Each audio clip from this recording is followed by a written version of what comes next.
Olá, meus caros, na aula de hoje falaremos sobre uma parábola bastante conhecida, que é a parábola do semeador. Nos acompanhe até o final da aula, muitas lições preciosas para as nossas vidas.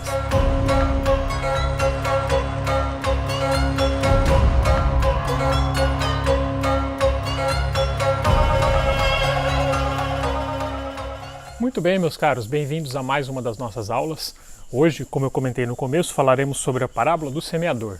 É uma parábola bastante importante, muito conhecida. Essa parábola ela é citada nos 3 evangelhos, o evangelho de Lucas, o evangelho de Marcos e o evangelho de Mateus. Nessa aula nós vamos trabalhar especificamente sobre ela contada aqui no evangelho de Lucas, porque ela é um pouco mais tranquila de trabalhar, tem mais alguns detalhes para a gente ouvir, tá legal? Vamos começar então com uma leitura. A parábola se encontra no capítulo 8 de Lucas, a partir do versículo 4 até o versículo 15. Nos diz assim o texto: Reunindo-se uma grande multidão e vindo a Jesus gente de várias cidades, ele contou esta parábola. O semeador saiu a semear. Enquanto lançava a semente, parte dela caiu à beira do caminho, foi pisada e as aves do céu a comeram. Parte dela caiu sobre pedras, e quando germinou as plantas secaram, porque não havia umidade. Outra parte caiu entre espinhos, que cresceram com ela e sufocaram as plantas. Outra ainda caiu em boa terra, cresceu e deu boa colheita a 100 por 1. Tendo dito isso, exclamou: Aquele que tem ouvidos para ouvir, ouça. A parábola é até aqui, né? A leitura seria até o versículo 15, mas antes de terminar, porque na verdade a segunda parte é uma explicação vinda do próprio Jesus. Vamos entender um pouco o contexto dessa parábola aqui, depois a gente segue a leitura. Como eu já havia comentado em várias outras aulas, a linguagem utilizada por Jesus é sempre uma linguagem muito rural, é uma linguagem muito do meio, é uma linguagem de onde ele está inserido. E aqui na parábola do semeador é uma linguagem de conhecimento comum de todos, que é uma linguagem da agricultura. Um semeador saiu a semear. Depois na explicação nós vamos entender aqui o que significa cada um desses elementos. Conta-se então, nessa parábola, que o semeador ele saiu ali com a sua bolsa, com a sua sacola, com algumas sementes, né, para poder fazer essa semeadura. Porém, nem todas alcançaram o destino correto, né, ou o melhor dos destinos. Nós vemos aqui, por exemplo, no versículo 5, que algumas dessas sementes caíram à beira do caminho, foram pisadas e as aves do céu comeram. Então, algumas dessas sementes elas caíram acidentalmente da bolsa ali, elas foram pisadas no meio do caminho, veio as aves e vieram as aves e comeram essa semente. A semente é a mesma, não se trata aqui de sementes diferentes, mas se trata de um local diferente, de um solo diferente. Outra parte, conforme aqui diz o versículo 7, caiu entre espinhos que cresceram com ela e sufocaram as plantas. Então se tratando de um outro tipo de solo. Inclusive alguns comentaristas chamam até essa parábola de a parábola dos solos, ou a parábola dos terrenos. Então as primeiras sementes que caíram no caminho foram comidas, outra parte caiu em solos espinhosos e também não germinou, né, conforme aqui o versículo 6. Quando germinou, na verdade as plantas secaram porque não havia umidade, elas estavam ali sufocadas no meio dos espinhos. E aqui no versículo 8, né, outra parte caiu em boa terra, cresceu e deu boa colheita a 100 por 1. Né? Então essa expressão 10 por 1, a 30 por 1, a 100 por 1 é a escala de produção, é a quantidade de produção de acordo com as sementes. Então você tem uma plantação que as sementes que ela gera são suficientes para mais 100 plantações igual a essa, por exemplo. E lembrando que num contexto histórico, alguns historiadores dizem que uma colheita de 10 por 1 já representa um grande lucro. Então imagina essa daqui, que está falando aqui de um lucro aproximado de 100 por 1. E aí, na sequência, Jesus exclama, né? Aquele que tem ouvidos para ouvir, ouça. Então, a parábola, em resumo, é essa.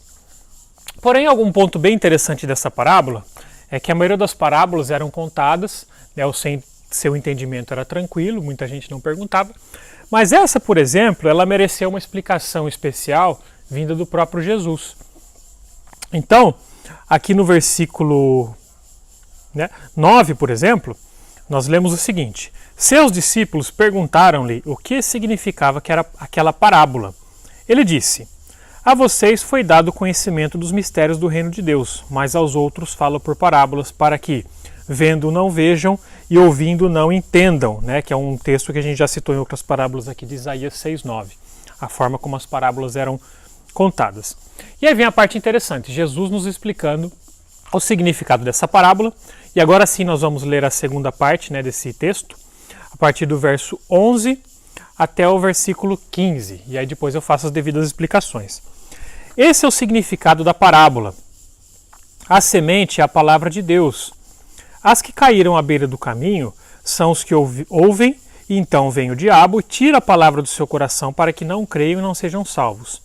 As que caíram sobre as pedras são os que recebem a palavra com alegria quando a ouvem, mas não têm raiz. Creem durante algum tempo, mas desistem na hora da provação. As que caíram entre espinhos são os que ouvem, mas, ao seguirem seu caminho, são sufocados pelas preocupações, pelas riquezas e pelos prazeres dessa vida e não amadurecem. Mas as que caíram em boa terra são os que, com coração bom e generoso, ouvem a palavra, retêm e dão fruto com perseverança.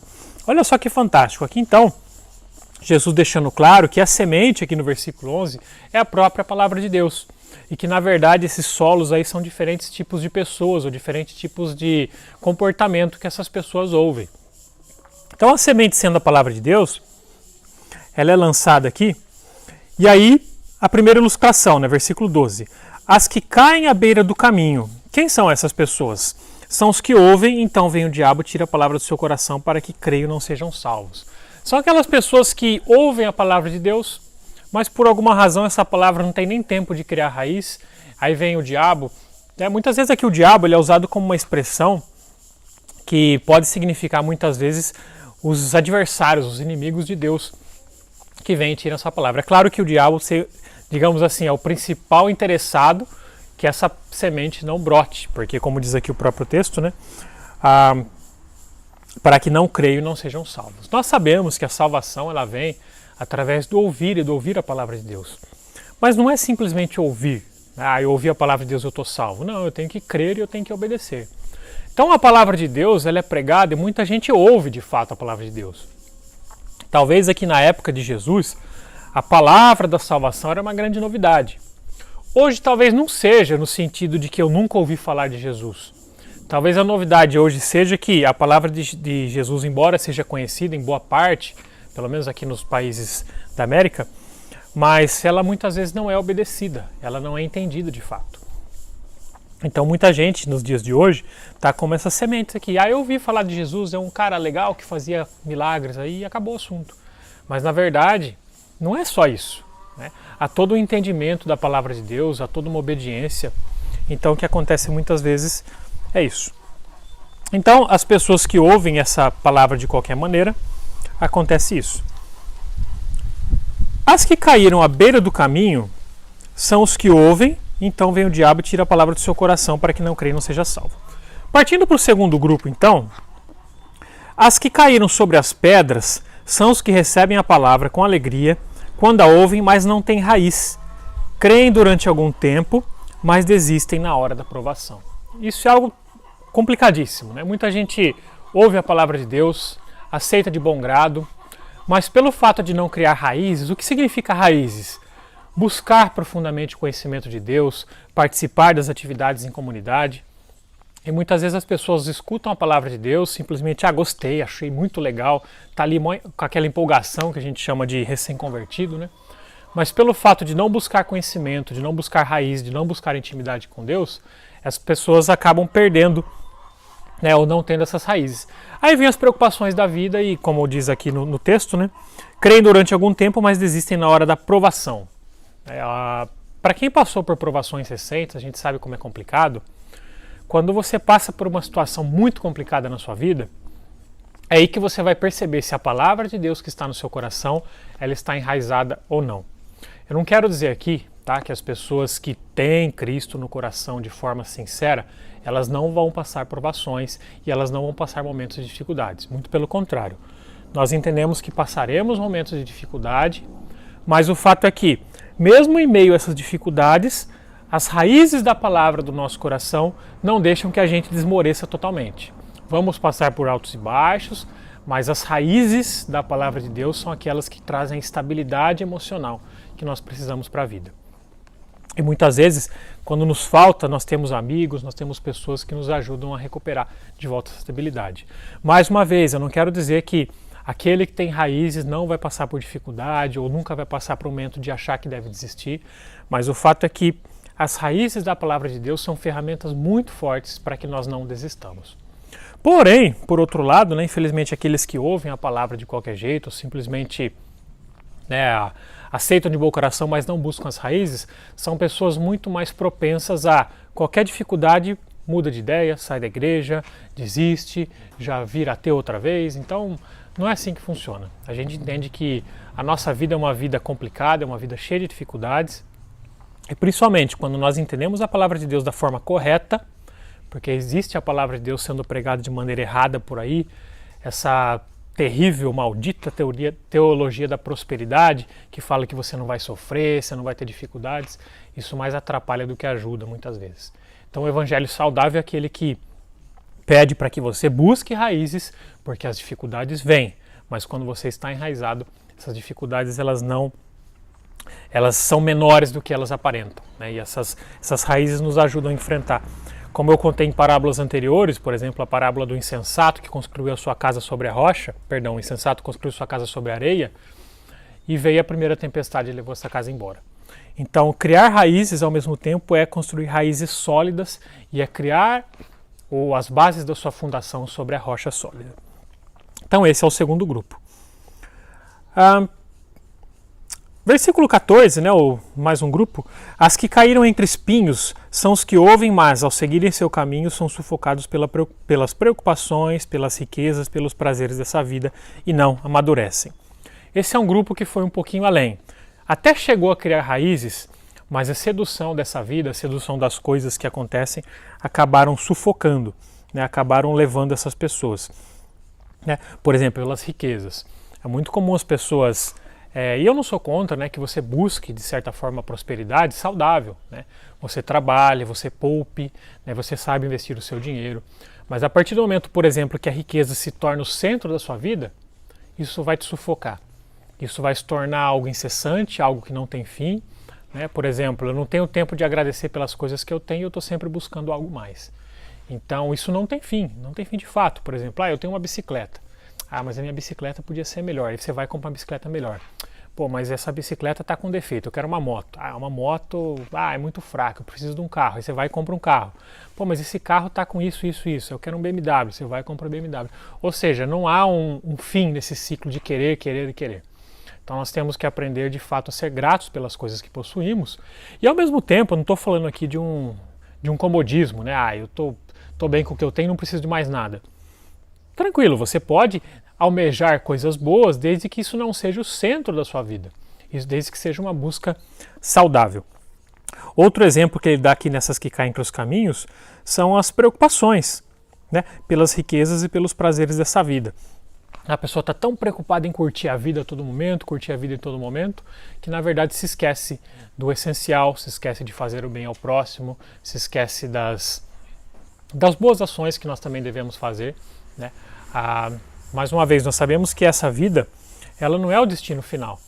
E o próprio apóstolo Paulo ele nos conta que, por mais que, imagina que nós tenhamos nessa vida a única esperança que nós temos. Minha esperança é só nessa vida, eu não acredito mais nada depois disso.